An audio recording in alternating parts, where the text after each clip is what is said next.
বিগত 15.5 বছরের জুলুম, নির্যাতন, নিষ্পেষণ, দুঃশাসনের বিরুদ্ধে যে গণজাগরণ, দুঃশাসনের বিরুদ্ধে যে গণবিস্ফোরণ, সেই গণবিস্ফোরণের মাধ্যমে 5 আগস্ট গণঅভ্যুত্থান সংঘটিত হয়েছিল। আজকে আমরা 1 বছর পূর্তি উদযাপন করছি। 1 বছরে জুলাই আগস্ট গণঅভ্যুত্থানের যে চেতনা ছিল, উই ওয়ান্ট জাস্টিস, আমরা ন্যায় বিচার চাই, আমরা বৈষম্য মুক্ত বাংলাদেশ চাই, আমরা দুর্নীতি, সন্ত্রাস, চাঁদাবাজ মুক্ত বাংলাদেশ চাই, আমরা আধিপত্যবাদ বিরোধী স্বাধীন সার্বভৌমত্ব আমরা চাই, আমরা আধিপত্যবাদ মুক্ত নতুন বাংলাদেশ চাই, আমরা বসবাসযোগ্য মানবিক বাংলাদেশ চাই, অধিকার প্রতিষ্ঠার বাংলাদেশ চাই। জুলাই আগস্টে গণঅভ্যুত্থানের সেই চেতনা বাস্তবায়ন করার জন্য যখন অন্তর্বর্তীকালীন সরকারের দায়িত্ব নিয়ে ভূমিকা পালন করার কথা ছিল, উচিত ছিল, যখন রাজনৈতিক দলগুলো নিজেদের দলীয় স্বার্থ, ব্যক্তি স্বার্থকে জলাঞ্জলি দিয়ে দেশ এবং জনগণের স্বার্থকে উচ্চকিত করে তোলার জন্য জুলাই আগস্টে গণঅভ্যুত্থানের চেতনাকে ধারণ করে, লালন করে নতুন বাংলাদেশ বিনির্মাণের জন্য এগিয়ে যাওয়ার প্রয়োজন ছিল। আমরা লক্ষ্য করছি বিশ্বের সাথে তখন রাজনৈতিক দলগুলো, কোন রাজনৈতিক দল নতুন বাংলাদেশ বিনির্মাণের পরিবর্তে পুরাতন সেই বাস্তবতা নীতির মাধ্যমে আবারও ফ্যাসিবাদী কায়দায় ক্ষমতায় এসে তারা নতুন বাংলাদেশের নামে এদেশের জনগণকে প্রতারণা করতে চায়। এদেশের শহীদ পরিবার এবং আহতদের সাথে তারা বিশ্বাসঘাতকতা করতে চায়। সংগ্রামী ভাইয়ের আমার, জুলাই আগস্ট গণঅভ্যুত্থানের চেতনা বাস্তবায়নের জন্য লেভেল প্লেইং ফিল্ড নিশ্চিত করতে হবে, আইন শৃঙ্খলা বাহিনীর নিরপেক্ষ ভূমিকা নিশ্চিত করতে হবে। গণঅভ্যুত্থানের চেতনা বাস্তবায়নের জন্য নির্বাচন ব্যবস্থাকে সংস্কার করতে হবে, বিচার ব্যবস্থাকে দৃশ্যমান জায়গায় নিয়ে যেতে হবে,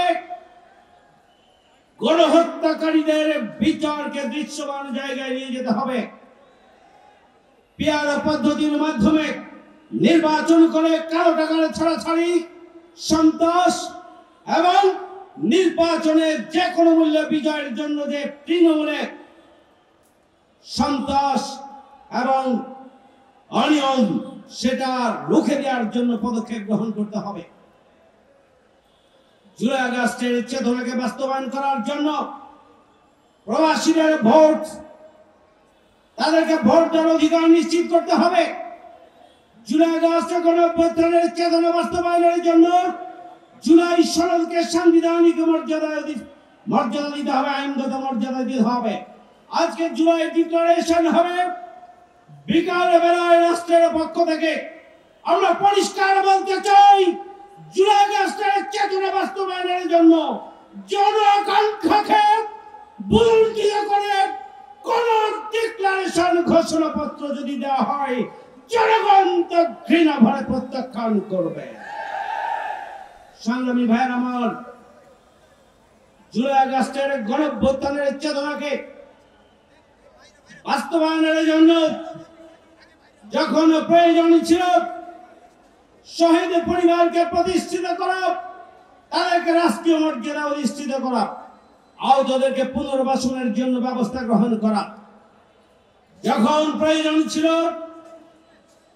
অন্তর্বর্তীকালীন সরকারকে রাষ্ট্র সংস্কার করে, সংবিধান সংস্কার করে, নির্বাচন ব্যবস্থা সংস্কার করে, জুলাই সনদ এবং জুলাই ঘোষণাপত্র আইনগত ভিত্তি দিয়ে নতুন বাংলাদেশের একটা কাঠামো তৈরির জন্য যখন প্রয়োজন ছিল রাজনৈতিক দলগুলোর অন্তর্বর্তীকালীন সরকারকে সহযোগিতা করা, কিন্তু আমরা দেখেছি একটা যেন তেনভাবে ক্ষমতায় যাওয়ার জন্য তারা সংস্কার, বিচার, জুলাই সনদকে আইনগত ভিত্তি দেওয়ার জন্য তাদের আন্দোলন সংগ্রামের পরিবর্তে নির্বাচন নির্বাচন নির্বাচন যত্রযত্রেই তারা হয়রান হয়ে গিয়েছে। সংগ্রামী ভাইরা আমার, বিচার এবং সংস্কার ছাড়া কোনো নির্বাচন নয়। জুলাই সনদ এবং ঘোষণাপত্রের আইনগত এবং সাংবিধানিক ভিত্তি ছাড়া আগামী দিনে কোনো নির্বাচন নয়। পিআর পদ্ধতির মাধ্যমে জনগণের ভোটের যথাযথ মূল্যায়ন নিশ্চিত করার জন্য সরকারকে পদক্ষেপ গ্রহণ করতে হবে। কোন রাজনৈতিক দল কি বলল আর তারা কর্মটার কত তাজক, সেই দিকে সরকার খেয়াল করবেন না।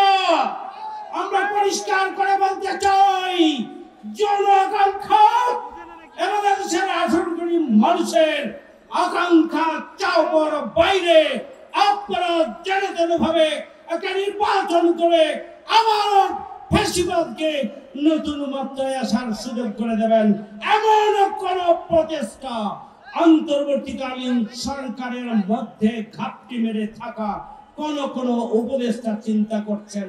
আমরা হুঁশিয়ার করে দিতে চাই, খবরদার আপনারা ফ্যাসিবাদের দোসর হিসাবে ভূমিকা পালন করবেন না।